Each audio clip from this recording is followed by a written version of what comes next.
Coming up, some school districts across the country are starting the school year off remotely. This is also my school away from school. We'll introduce you to some kids who are preparing and also share some important tips for you all at home. Plus, Dr. Torres will be here to answer your questions about the virus.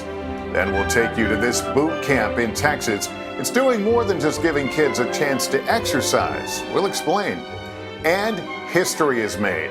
Kamala Harris becomes the first black woman on a major presidential ticket in U.S. history. I am incredibly honored by this responsibility, and I'm ready to get to work. I am ready to get to work. This is NBC Nightly News, Kids Edition. Welcome back to Nightly News Kids Edition. We hope you're doing well. All this week on NBC News, we're taking a closer look at education and going back to school, whether that means in person in some form or remotely. And I know for some of you, heading back to school means grabbing those laptops and firing up the Zoom again. Look, we know remote learning is not ideal, but some school districts like Los Angeles and Chicago have made the decision to start off the school year remotely in an effort to keep you, your teachers, and staff safe from the virus. Because unfortunately, guys, the virus is still out there. Our own Kristen Dahlgren has a look now at some things you can do at home to prepare for remote learning.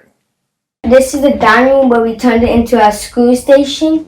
When Chris and his brother Chase found out they weren't going to return to school, I was mad because, I want to see my friends at school, not rather than on a Zoom class. I would like to actually be there than on a Zoom class. many of you have mixed feelings about remote learning.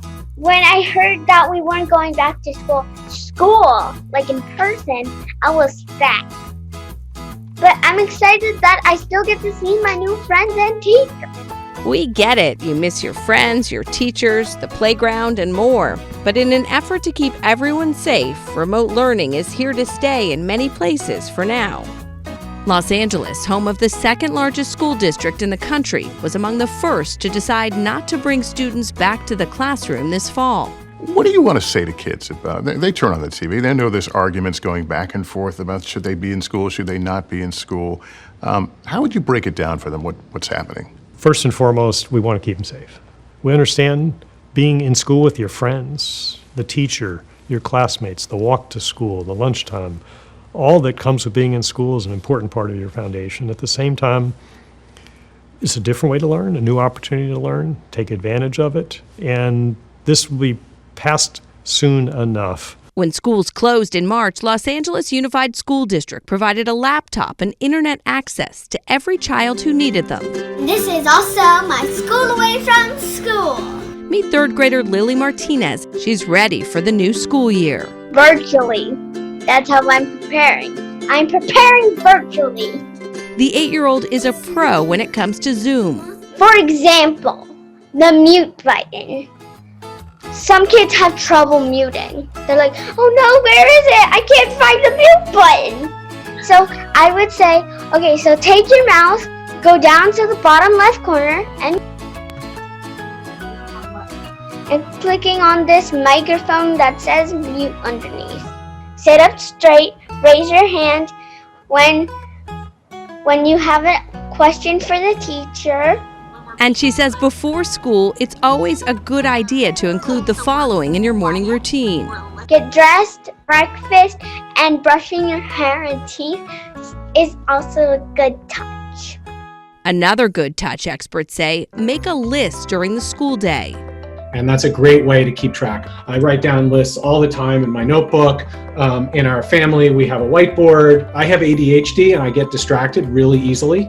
So it's hard for me to remember things. So if I write it down, then I get to celebrate when I've completed it. And you can also personalize your learning space at home. Take control over the way you set up your space. If you have a picture that you really like, bring it, set it up next to your computer. A drawing that you did, a drawing that someone else did, a family photo, whatever it is, creating that personal space makes it yours. Now we're going to mix together almond butter, maple syrup, eggs, and vanilla extract. How about even a special sweet treat for your first day? Morning Glory cookies are the perfect treat to bake on your first day of school with your family. And I love them because they're super easy, healthy, and yummy. And just remember, even though your teachers will not be physically with you, they have your back. Even if we can't be with you, I want to let you know that your teachers are here for you and always rooting for you. We miss you so much and we want nothing more than to be with you in school. As teachers, we chose this profession because we love children.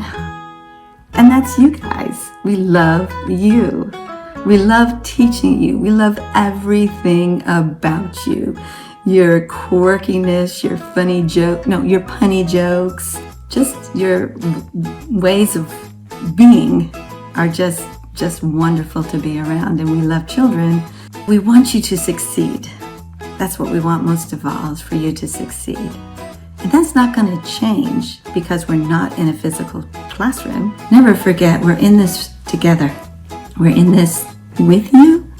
We're in this for you. And together, we will rock this year. All right, thanks, Kristen. For a little more on remote learning, joining us now is 14-year-old Anya Cabra. Anya lives in Memphis and is a reporter for Scholastic Kids. Always great to talk to a fellow journalist, Anya. Tell me what's going on in your school district. You're in Shelby County, Tennessee. Are you guys going to be in the class or remote learning? So Shelby County recently switched to all remote. So I know you've spent some time on the phone and email trying to get the sense of how kids are reacting to that. What are some of the concerns and thoughts that they shared with you? So I did talk to some kids from the ages 4 to 15 in the Shelby County district, and most of them, they're excited as well as a little disappointed that they won't be able to see their friends or their teachers this year. So some of their major concerns that they shared were about sports. I actually spoke with the health administrator, and he told me that this year it was going to be probably unlikely to have any team sports in our area. But they also said that they would try to keep up physical education in schools. So did you speak to teachers about extracurricular activities, things like some of the music programs? Will any of those things be taking place? Yes, I actually did speak to an orchestra director from middle school, and she told me that this year it would be harder for them to perform as a group. But this year they're mainly going to focus on developing students' individual technique, and they would have more of a focus on that rather than playing as a group. Are any of the kids concerned about their grades? Yes, some students, especially the ones that are newly entering high school, are slightly concerned because the setting will be completely new for them. But I actually did speak to a few high schoolers, and they did have some tips for how students can adjust to online learning. So their suggestions were for students to just stay concentrated on their curriculum and their classes, even though it may be a little more difficult since it's a completely new setting and a setup of learning. But they just said that students should stay focused and put in effort, and that way it'll be a lot easier to learn online too. Well, that's terrific. Anya, it's so important what you were doing. People are really craving facts and information, and reporting is an important part of that. So appreciate you spending some time with us, and hopefully we can check back with you another time and see how things are going. All right, thank you so much. Well, as kids head back to school, both remotely and in person, the virus outbreak continues in some parts of the country.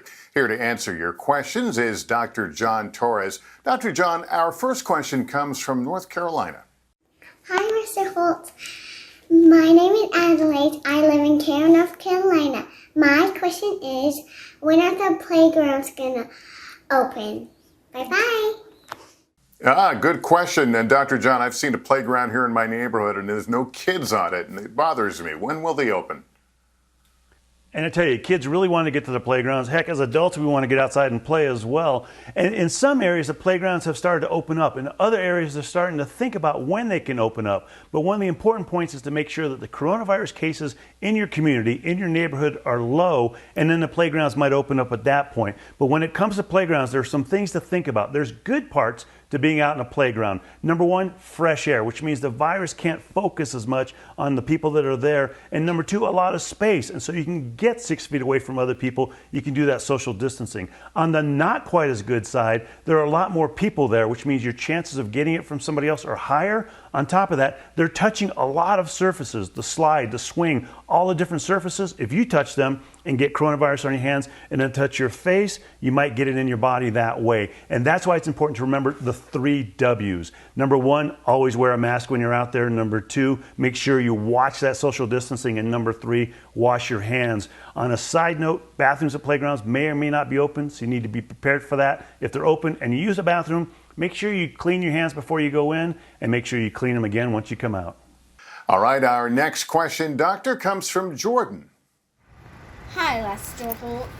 My name is Jordan Wild, and I am 7 years old. Here's my question for you.